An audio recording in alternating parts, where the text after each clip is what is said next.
Hey there guys, what's going on? My name's Ollie43 and welcome to the GTA 5 show, the place on YouTube where we cover GTA 5 to the absolute max up until the release of the game. And guys, IGN, the lucky bastards, had about 4 hours of gameplay. They got to play the game for about 4 hours and people have just turned into question ninjas, throwing questions at them from all angles. And yeah, so eventually they posted like a little Q&A video. It's about half an hour long. So what I'm going to be doing is breaking down those questions and answers for you. Now if you've already seen the question and answers video, never fear, because I'm going to kind of give my opinion on the stuff and hopefully that's interesting to you. And yeah, I guess if you haven't seen the question and answers, then you get some questions and answers and my opinion. So I hope you enjoy this little video. If you do, remember to hit the like button or subscribe for more awesome GTA 5 content in the future. And let's begin on today's video. Alright, so question number 1 comes from Cameron Little, and he says, how did it feel technically? Like, was it a good game technically? And they came back with basically an answer about the open world and things like that. They said for an open world game, normally what you see is a lot of trade-off. So what I mean by trade-off is you kind of, some things are not quite as good as they could be if the game was concentrated and not open world. Obviously, being an open world game requires a certain amount of performance out of the consoles. So what they usually do to accommodate the big open world is they reduce texture styles, they reduce the graphics, they make the game a little less data filled, if you will. So, you know, what did GTA 5 have to do to have such a big open world that it's going to have?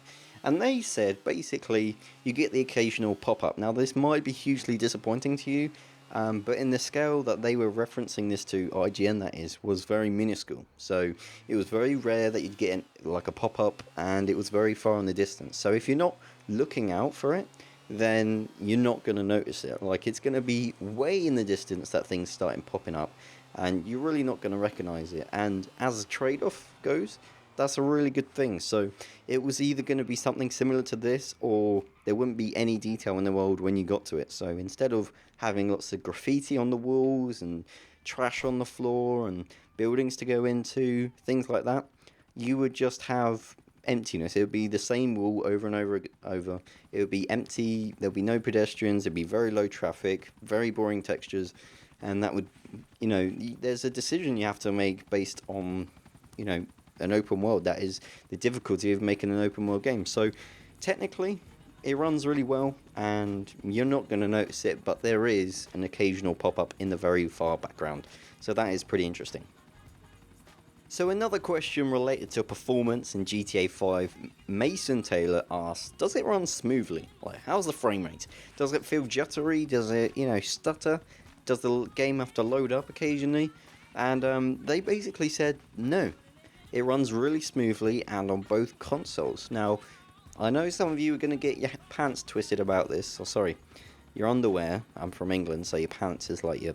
Never mind. So, they said that it runs perfectly fine on both consoles. Now, what usually happens is the Xbox 360 is a lot easier to build from because it has the same architecture.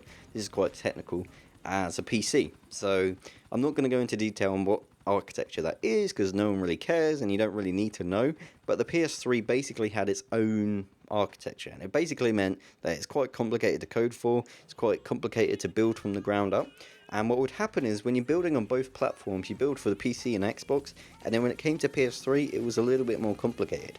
And what usually used to happen, you saw this in Call of Duty Black Ops 1, is it would run less smoothly than the Xbox, it would be a little bit more buggy. But Rockstar Games have achieved to manage getting the game running completely smoothly on both consoles. Now, that's not me hating on the PS3. It's a great console. Getting a PS4, it's going to be awesome. But the PS3 was a difficult architecture to develop for. So yeah, you got to bear that in mind. But also, on a little side note, the PS4 is going to have the same architecture on the Xbox 360 and Xbox One. So you got no worries on the next generation of games, FYI. Next question. Okay, so Adrian decided to ask IGN, is it really current generation from the screenshots and trailers, because it looks freaking incredible?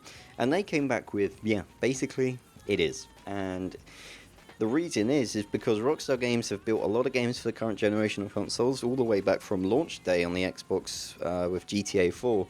And they've learnt a lot from, GTA 4, Red Dead Redemption, Max Payne, LA Noire, etc., etc.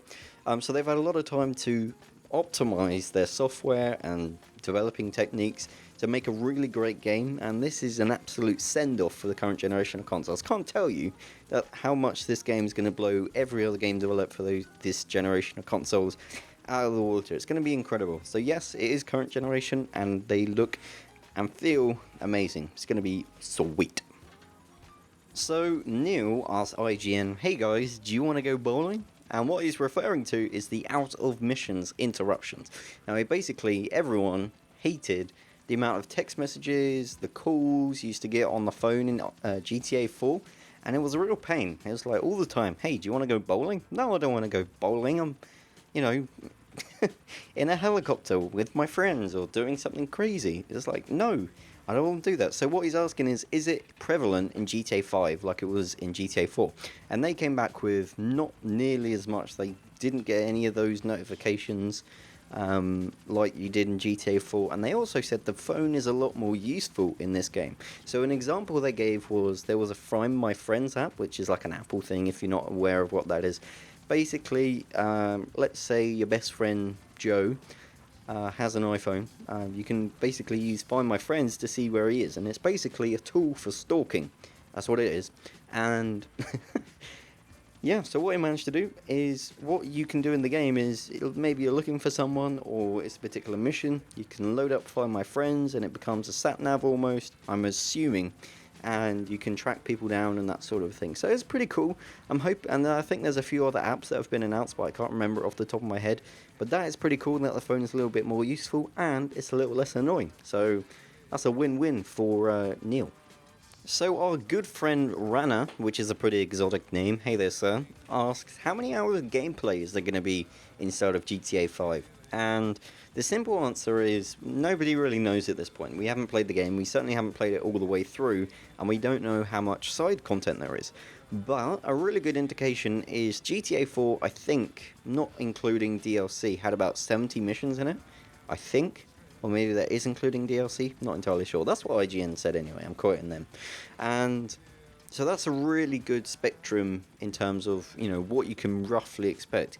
All Rockstar games have usually a lot of content in them. I've never played a Rockstar game and gone, that game was pretty short.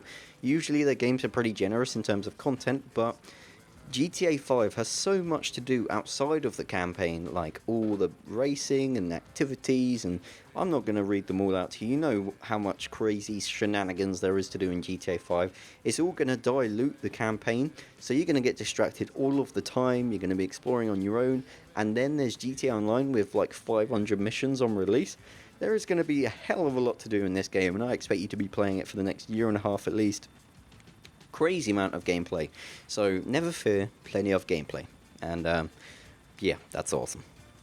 Now my good friend Peter asked IGN I should say, will there be dogs online? And as I've said before here on the GTA 5 show, everything in the GTA 5 campaign and like the main storyline is going to be online, and that includes dogs. So yes, there will be dogs inside of GTA Online, which I'm super excited about. And we've seen a number of different dogs. We saw the Labrador in the very first trailer, which people seem to have forgotten about. And we've seen Chop, which is Lamar's dog, not Franklin's, if you're not updated on that. And there's plenty of stuff going on to the GTA Online. Everything from what you can do in the campaign is going to be available in the multiplayer. So that is incredible, and I can't wait to get my own dog and call him Leroy, or I don't know, Jeffrey, little Jeffrey. He's going to be cute. So our good friend Mark asked IGN, tell me all the categories for weapons inside of GTA 5. And this is what they said. Here is the categories of weapons you will be able to access in your little multiple category wheel weapon shenanigans. Apparently you can have all the weapons at once, which is crazy, but here's the categories. You can have pistols, automatic pistols, submachine guns, assault rifles, golf clubs, baseball bats, knives, rocket launchers, grenades, and more. So presumably there's going to be a hell of a lot of weapons. I'm hoping for the chainsaw. That's my fingers crossed on that one. But yeah, hell of a lot of weapons. And if you don't already know, the wheel in which you select your weapon, apparently This is only from what I've heard and read online, so I'm not 100%, confirmed on this. Apparently there's categories on the wheel. So you go on the wheel and then you go to assault rifles and then you have all the assault rifles. But one thing I do know is there are more weapons in this game than any other GTA game that we've had previously. So that is pretty cool. Next up, it's all about gas.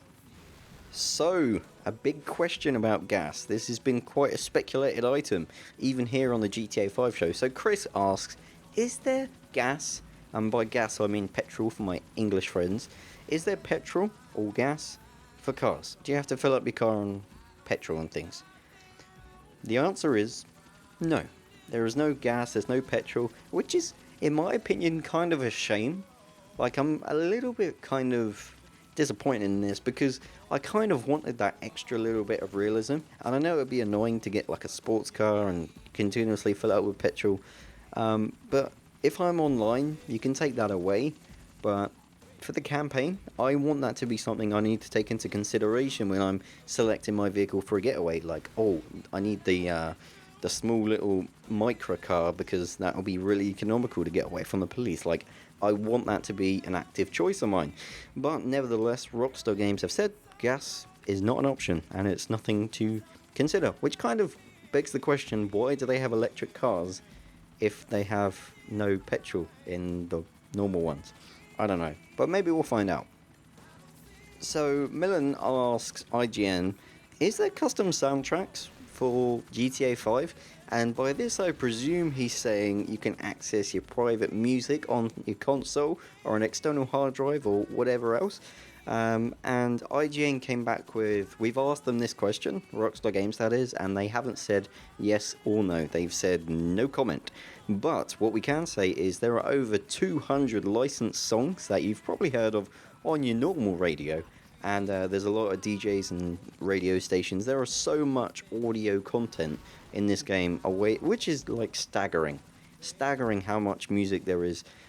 Because, yeah, there's going to be so much to listen to. But then again, you're going to be playing the game for a year and a half, so you need that variation of music. So yeah, we don't know about the custom soundtracks, but there's going to be over 200 songs for you to enjoy whilst you're committing crimes and doing the rest of that sort of a thing.